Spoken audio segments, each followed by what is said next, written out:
ప్రతి సందర్భం ప్రత్యేకం, ప్రతి సంబరం శాశ్వతం. మీ one stop shopping destination Mysore sari Udyog. వేసవి తీవ్రత విపరీతంగా పెరిగిపోయింది. వేసవి కాలంలో ఎండలు కాకపోతే ఏముంటాయంటున్నారా? కరెక్టే.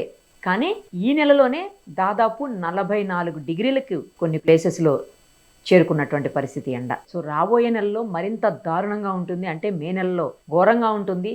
50 డిగ్రీస్ వరకు రీచ్ అవుతుంది అని అంటున్నారు. ఇది నిజమేనా? అసలు ఈసారి ఇంత తీవ్రమైన ఎండలు ఉండటానికి కారణం ఏంటి? ఇవన్నీ కూడా మనం డీటెయిల్గా అడిగి తెలుసుకుందాం. ప్రస్తుతం మనతో పాటు లైవ్ కాల్ అందుబాటులో ఉన్నారు వాతావరణ శాఖ అధికారి శ్రీనివాస్ గారు. నమస్తే అండి శ్రీనివాస్ గారు.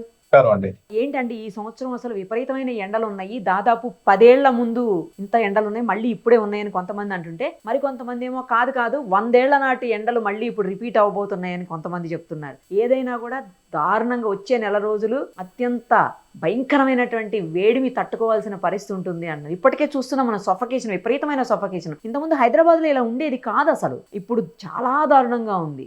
ఎందుకు ఈ సంవత్సరం ఇంత ఎండలు ఉంటున్నాయి? కారణం ఏంటి? అసలు ఇలా ఎన్ని రోజులు ఉంటాయి? రాబోయే రోజుల్లో 50 డిగ్రీలకు చేరుతుంది అంటున్నారు. అది నిజమేనా? 50 డిగ్రీలకు చేరే పరిస్థితి అయితే లేదండి. అయితే మనకి గ్రాడ్యువల్ గా టెంపరేచర్స్ కొంత పెరుగుతున్న మాట నిజమే, గానీ ఇదేమి మనకి అసాధారణ రీతిలో కూడా లేవు. మన దగ్గర 40-50 సంవత్సరాల యావరేజ్ టెంపరేచర్స్ ప్రతి ప్రదేశానికి ఉంటాయి. సో మనం రోజు కూడా ఈ రోజు వచ్చిన టెంపరేచర్ ని last 40 years back, 40 years average temperature ఈ రోజుది ఎట్లా ఉంది అన్నది వివిధ ప్రాంతాలతో కంపేర్ చేయడం జరుగుతుంది. ప్రస్తుతం చూసినట్టయితే మనకి 2 నుంచి 3 డిగ్రీల మటుకే మనకి నార్మల్ కంటే ఎక్కువ ఉన్నాయి. సో ఇది కూడా సాధారణ పరిస్థితి. మనకి 4.5 డిగ్రీలు దాటి సాధారణ పరిస్థితి, సాధారణ టెంపరేచర్ కంటా ఉండి 40 డిగ్రీలు కూడా పైబడి ఉంటే మనం హీట్ వేవ్ అలర్ట్ పెడతాం. సో ప్రస్తుతం ఇంతవరకు హీట్ వేవ్ అలర్ట్ లో కూడా రాష్ట్రంలోని ఏ జిల్లా కూడా రాలేదు. అయితే ఇటీవల ఏంటంటే మనకి సోషల్ మీడియా ప్రభావం ప్లస్ ఇటువంటి వాటి వల్ల ఏంటంటే మండిపోతున్నాయి, ఎండలు 50 డిగ్రీలకి చేరిపోతాయి అన్నది ఉంటుంది. ఈ వేసవ కాలంలో కూడా మనకి టెంపరేచర్లు ఇప్పుడు 44 డిగ్రీలు ఉన్నంత మాత్రాన మనకి రోజు ఇట్లాగే పెరిగిపోయి పరిస్థితి ఉండదండి. మనకి ఏంటంటే మధ్య మధ్యలో ఈ ఉరుములు, మెరుపులు, జల్లులు, ప్రీ మాన్సూన్ షవర్స్ అంటాం, ఇవి వచ్చేస్తూ ఉంటాయి. మనకి టెంపరేచర్ బాగా పెరిగినప్పుడు ఉపరితల వాతావరణంలో మార్పులు జరిగి మనం ఈ సీజన్ లోనే చూసాం. అది మనం మార్చిలో యాక్చువల్ మొదటి 2 వారాల్లో టెంపరేచర్లు ఎక్కువగా పెరిగి మార్చి 14వ తారీఖు వరకు లోపే మనకి 40 డిగ్రీలు పైబడి 2-3 ప్రాంతాల్లో మనకి రికార్డ్ అయిపోయింది. అయితే మార్చి 16 నుంచి ఇంచుమించు ఏప్రిల్ 2-3 తారీఖుల వరకు కూడా మనకి ఉపరితల వాతావరణంలో మార్పులు రావడము, ద్రోణులు, ఇలా ట్రఫ్ ఆఫ్ లో ప్రెషర్స్ ఏర్పడటం వల్ల చాలా ప్రాంతాల్లో ఉరుములు, మెరుపులు, జల్లులు, ఈదురుగాళ్ళు, ఈ వడగళ్ల వానలు, ఇటువంటి వాటి వల్ల మనకి మార్చి సెకండ్ హాఫ్ అంతా టెంపరేచర్స్ బాగా తగ్గిపోయి నార్మల్ స్థాయి నుంచి 3 నుంచి 4 డిగ్రీలు తక్కువ రికార్డ్ అయ్యాయి మనకి మార్చి నెలాఖరికి. మనకి ఏప్రిల్ 3-4 తారీఖుల నుంచి మళ్ళీ టెంపరేచర్లు ఈ డ్రై స్పెల్ వచ్చింది. మళ్ళీ టెంపరేచర్లు గ్రాడ్యువల్ గా పెరగడం స్టార్ట్ అయ్యి మనకి నార్మల్ స్థాయి నుంచి 2 నుంచి 3 డిగ్రీల వరకు వివిధ ప్రాంతాల్లో పెరిగిన వెంటనే మళ్ళీ మనకి ఇప్పుడు ఉపరితల వాతావరణంలో మార్పులు సంభవించి నిన్నటి నుంచి మళ్ళీ చూస్తున్నాం. మరి నిన్న సిటీలో కూడా మనకి కొన్ని ప్రాంతాల్లో రాళ్లవాన, ఉరుములు, మెరుపులు, ఈదురుగాలులు, ఇటు కామారెడ్డి, సంగారెడ్డి, మెదక్ వివిధ ప్రాంతాల్లో మనకి జల్లులు పట్టడం జరిగింది. అలాగే ఇటువంటి వాతావరణం ఈ రోజు, రేపు, ఎల్లుండి కూడా మనకి వివిధ ప్రాంతాల్లో ఇలా జల్లులు పడే అవకాశం ఉంది. ఈ జల్లుల వల్ల మళ్ళీ టెంపరేచర్లు కొంచెం నెమ్మదిస్తాయి. కొంచెం తగ్గిన తర్వాత మళ్ళీ గ్రాడ్యువల్ గా పెరగడం ఉంటుంది. సో ఇవి అన్ని కూడా మనకి మాన్సూన్ లో ఈ సమ్మర్ సీజన్ లో నార్మల్ ఫినామినానే. సో ఇప్పుడు 44 డిగ్రీలు ఉన్నంత మాత్రాన ఇదే స్థాయిలో రోజు పెరుగుతూ మనకి 50 డిగ్రీలు అవుతుందనే అర్థం కాదు. మధ్య మధ్యలో ఇలాగ మళ్ళీ టెంపరేచర్లు తగ్గుతుంటాయి. ఒక 3-4 రోజులు మనకి సాధారణ స్థాయి మించి ఎక్కువ ఉండడము, మళ్ళీ నార్మల్ స్థాయికి రావడము, బిలో నార్మల్ వెళ్ళడము, ఇదంతా కూడా జరుగుతుంది. అయితే ఓవరాల్ గా చూసినట్టయితే మనకి టెంపరేచర్లు అనేవి గ్రాడ్యువల్ రైజ్ అయితే కనిపిస్తుంది. అంటే గత కొన్నేళ్లతో పోల్చుకుంటే ఈ సంవత్సరం చాలా ఎక్కువగా ఉంటుంది అని అంటున్నారు. అది నిజమేనా అండి? మనకి ఐఎండి ఫోర్కాస్ట్ ప్రకారం, మనకి సీజనల్ ఫోర్కాస్ట్ ప్రకారం ఈ ఏప్రిల్, మే నెలల్లో టెంపరేచర్లు సాధారణ స్థాయి నుంచి స్వల్పంగా మటుకే అధికంగా ఉండే అవకాశం ఉంది. సో ఆ రకంగా చూసినట్టయితే మనకి ఇప్పటి వరకు ఈ ఏప్రిల్ 20వ తారీఖు వరకు ఉన్న డేటా వరకు కూడా చూసినట్టయితే మనకి మార్చి 2వ వారంలో అయితే సాధారణ స్థాయి నుంచి 3 నుంచి 5 డిగ్రీల వరకు కూడా తక్కువ ఉన్నాయి ఈ వానల వల్ల. ఆ ఏప్రిల్ మొదటి వారం నుంచి పెరుగుతూ ఇప్పుడు కూడా చూసినట్టయితే మనకి ఓన్లీ ఆదిలాబాద్ జిల్లాలో మనకి సాధారణ నార్మల్ టెంపరేచర్ అంటే 40-50 డిగ్రీల 40-50 సంవత్సరాల యావరేజ్ టెంపరేచర్ కంట నిన్నటి టెంపరేచర్ 3.5 డిగ్రీలు అధికంగా ఉంది. మిగిలిన అన్ని చోట్ల కూడా 2 నుంచి 1 డిగ్రీ మాత్రమే మనకి 40-50 ఏళ్ల యావరేజ్ కంట అధికంగా ఉన్నాయి.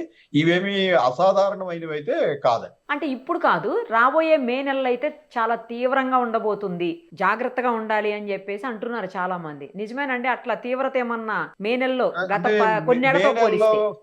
మే నెలలో కూడా మన నార్మల్ రేంజ్ వచ్చి 39 నుంచి 44 డిగ్రీల వరకు మనకి నార్మల్ రేంజే ఉంటుంది. ఉమ్. సో ఆ రేంజ్ ని దాటి కొన్ని ప్రాంతాల్లో 2-3 డిగ్రీలు ఒక ఒక 3-4 రోజులు అధికం అయ్యే అవకాశం కూడా ఉంటుంది. ఏది ఏమైనప్పటికీ 41 డిగ్రీలు దాటిన తర్వాత ప్రమాదకరమైన టెంపరేచర్లే అవి. అవి 45 డిగ్రీలు అయినా 41 డిగ్రీలు దాటి కంటిన్యూస్ గా వేడిమిలో ఉన్నట్టయితే డెఫినెట్ గా ఈ సన్ స్ట్రోక్ అవి తగులుతుంటాయి. సో 40 డిగ్రీలు దాటిన తర్వాత టెంపరేచర్లు ఎప్పుడు కూడా కొంచెం ప్రమాదకరమైనగానే భావిస్తాం. ఇప్పుడు ఏప్రిల్ నెలలోనే 44కి వచ్చినాయి కదా ఆదిలాబాద్ లాంటి ప్లేసెస్ లో. మరి ఇంకా 1 మంత్ పైన ఉంది మనకి హీట్ అంటే సమ్మర్. ఇంకా చెప్పాలంటే ఇంకా 1 మంత్ పైనే ఉంది. 40 days ఆల్మోస్ట్ ఉంది మనకి ఇంకా సమ్మర్. ఉన్నప్పటికీ మనకి మధ్య మధ్యలో ఇలా టెంపరేచర్లు పెరిగిపోయినప్పుడు డెఫినెట్ గా వివిధ ప్రాంతాల మధ్య ఉన్న టెంపరేచర్ డిఫరెన్సెస్ వల్ల ఈ గాలుల దిశల్లో మార్పులు వచ్చేస్తాయి. గాలుల దిశలో మార్పులు వచ్చేస్తే మనకి తూర్పు గాలులు కానీ పశ్చిమ గాలులు కానీ వస్తే వెంటనే మనకి తూర్పులో బంగాళాఖాతం ఉంది, పశ్చిమంలో అరేబియన్ సముద్రం ఉంది. పర్టికులర్ గా తెలంగాణ చూసుకున్నట్టయితే ద్వీపకల్ప భారతదేశం సౌత్ ఇండియాలో మనం సెంటర్ లో ఉన్నాం. మనకి తూర్పులో బంగాళాఖాతం, ఇటు పశ్చిమంలో అరేబియన్ సముద్రం ఉంది.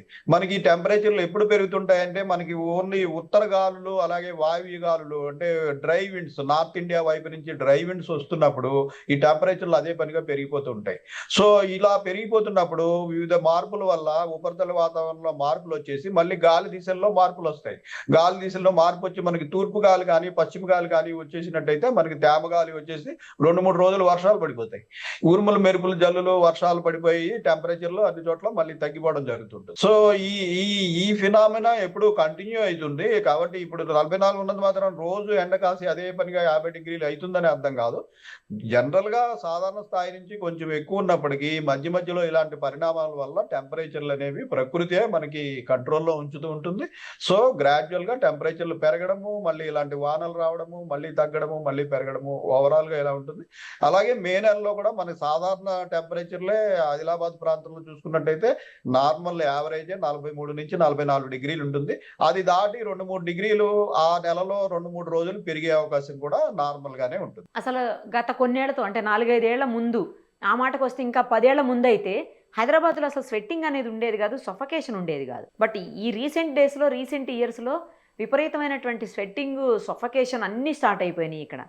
ఎందుకు? రీజన్ ఏంటి అనుకోవచ్చండి? హైదరాబాద్ లో అయితే ప్రత్యేకమైన పరిస్థితి అండి. హైదరాబాద్ లో ఏంటంటే ఇక్కడ అర్బన్ హీట్ ఐలాండ్ ఎఫెక్ట్ అనేది మనం ఈ మధ్యన సంవత్సరాల్లో ప్రస్ఫుటంగా చూస్తున్నాం.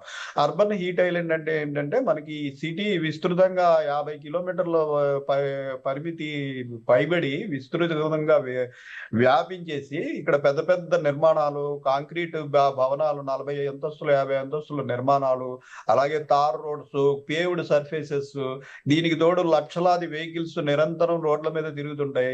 ఈ వేడిమి తగ్గించుకోవడానికి మనం కొన్ని లక్షల ఏసీలు నిరంతరం పనిచేస్తుంటాయి. ఇటువంటి పరిస్థితి అంతా ఇక్కడ ఉండటం వల్ల ఏంటంటే ఇక్కడ గ్రీన్ హౌస్ గ్యాసెస్ ఎక్కువ ఉంటాయి. ఈ పొల్యూటెంట్స్ వల్ల గ్రీన్ హౌసెస్ గ్యాసెస్ అంటే ఇది వేడిమిని వాతావరణంలో నిలిపి ఉంచే గ్యాసెస్. కార్బన్ డైఆక్సైడ్ అందులో మెయిన్.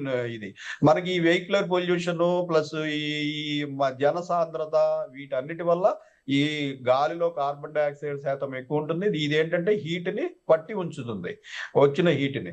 దానికి తోడు ఈ నిర్మాణాలు, కాంక్రీట్ సర్ఫేసెస్ ఇవి మనము ఏంటంటే ఉష్ణాన్ని అధికంగా గ్రహిస్తాయి. మనకి మీరు ఓపెన్ ల్యాండ్ ఏ నిర్మాణము లేని చోట వచ్చిన సన్లైట్ లో ఓన్లీ 40% 30% గ్రహించి మిగిలింది రిఫ్లెక్ట్ అవుతుంది.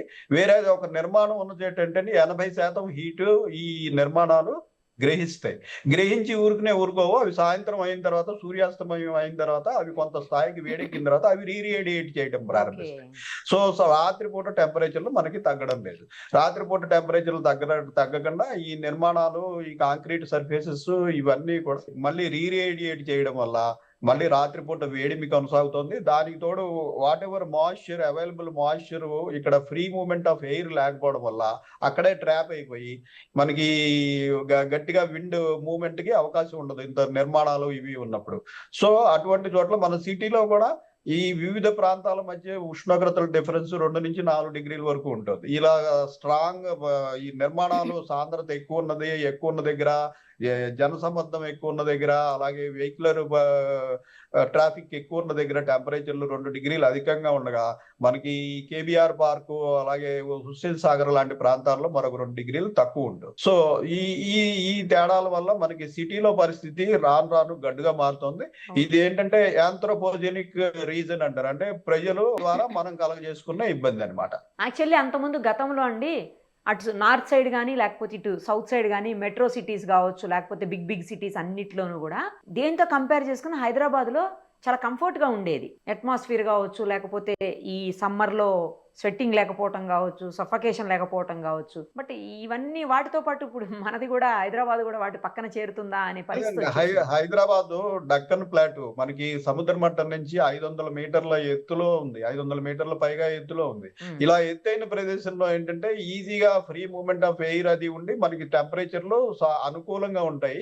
గత 20 సంవత్సరాల క్రితం చూసినట్టయితే మనకి పగటిపూట ఎంత టెంపరేచర్ వచ్చినప్పటికీ సాయంత్రం అయ్యేటప్పటికి హైదరాబాద్ చాలా చల్లబడిపోయి మనకి ఈ మాయిశ్చరు చెమట పట్టడము ఇటువంటివి ఏమీ ఉండేది కాదు.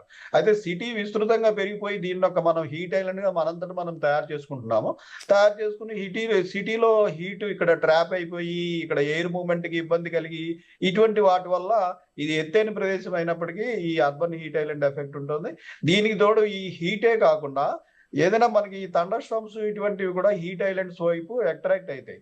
అంటే మనకి ఈ సినాప్టిక్ పరిస్థితుల వల్ల మనకి దగ్గరలోని రూరల్ జిల్లాల్లో పడాల్సిన రెయిన్ కూడా క్యూములోనింబస్ మేఘాలు అయితే అవి హీట్ ఐలాండ్ ఎక్కడుంటే ఆ వైపుకి క్విక్ గా తరలిపోతుంటాయి. సో అదే రకంగా మనం సమ్ టైమ్స్ మనం వికారాబాద్, సంగారెడ్డి, మహబూబ్ నగర్ ప్రాంతంలో వర్షం పడుతుందని ఊహించి ఫోర్కాస్ట్ పెడుతుంటే ఆ మబ్బులన్నీ కూడా వేగంగా సిటీ మీదకి వచ్చేసి సిటీలో అనుకోకుండా పెద్ద వర్షపాతం మనకి ఒక గంటలోనే 10 సెంటీమీటర్లు మనకి సిటీలో కార్లు కూడా కొట్టుకుని వెళ్ళిపోయేంత పరిస్థితి రావడము, మళ్ళీ మొన్నాడే పెద్ద ఎండ కాయడము, ఇటువంటి పరిస్థితులన్నీ మనకి మన ప్రజలు మనం ఈ వాతావరణాన్ని మనమంతటా మనం పాడు చేసుకోవడం వల్ల ఇటువంటి పరిస్థితి వస్తుంది. ఫైనల్లీ ఒక్కటి చెప్పండి శ్రీనివాస్ గారు, ఏంటంటే ఇప్పుడు విపరీతమైన ఎండలు గనక ఉంటే ఈ ఇయర్ వర్షాలు కూడా అదే స్థాయిలో ఎక్కువగా ఉంటాయని అంటున్నారు. నిజమేనా? దానికి దీనికి ఏమైనా లింక్ ఉంటుందా?